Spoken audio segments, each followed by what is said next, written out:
Definitely, we're a publishing company that doesn't employ writers. So, I mean, it's kind of we employ editors and we want to improve content, and we all write ourselves and we all publish, multiple places and stuff like that. But yeah, at the core of it, we're creating a destination and a community. So our model is our contributors own their content and they give it a non-exclusive license to HackerNoon, and we can edit and distribute it. So this is a good model because it's between social media and traditional publishing.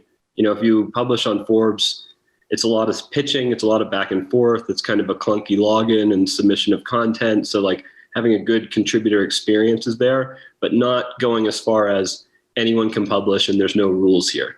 Every post goes through a second human, and there's quality control issues, there's content improvement efforts, so that's kind of like just a better experience. Like I think the second human rule is something everyone should use when they post online. Like, let's just be sure a second human sees this before I put it to every human on the planet, or every human on the planet could find it. Yes. So I think that's kind of like, if you want to look at like how you could have one rule that would increase the quality of content online, that would be kind of a good one. I think a lot of, sometimes it's a little powerful to have like just the whole internet at your hands, and for people to post things they're going to regret in the future. So I think as we think about the future of the internet, a little more quality control is probably a good thing for how we can, read and write and not harass each other. Yeah, right. And so your approach is produce a lot more content because you get other people to publish it, right? Like there's often this approach where everyone thinks that I need to create content, just to share with my audience. And so they go out and create it themselves. But your approach is to get other people to contribute that content and to create the location where everybody comes to for that content. Is that right?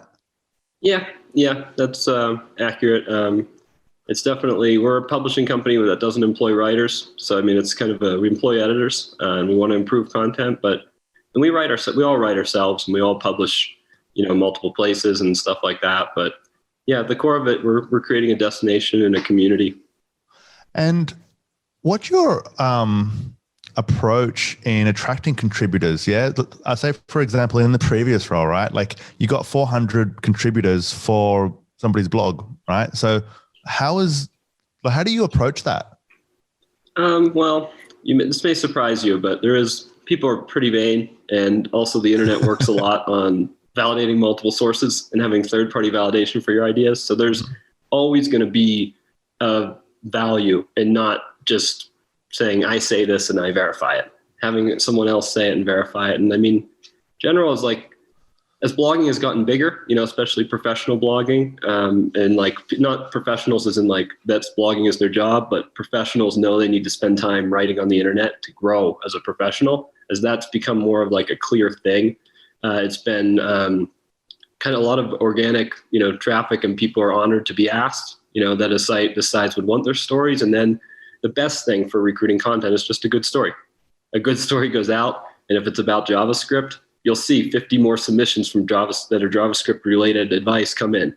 And so the absolute best thing to recruit content is just a great story.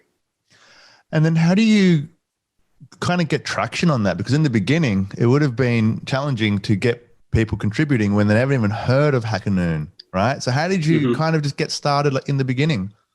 Oh, well, we sent a lot of messages. We asked a lot of people, just like a sales funnel. And so that, we're kind of feeding the market and fueling the market a bit. And then it's something that it builds up over time. A site, as it moves up to higher authorities, a lot more organic good things start happening, a lot more citations start happening.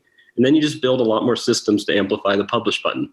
When you publish here, who gets emailed? When you publish here, where do social media updates automatically go? How does the RSS feed work? How do we get more traction on all these distribution channels we have? So we spend a lot of time thinking about how to amplify the publish button.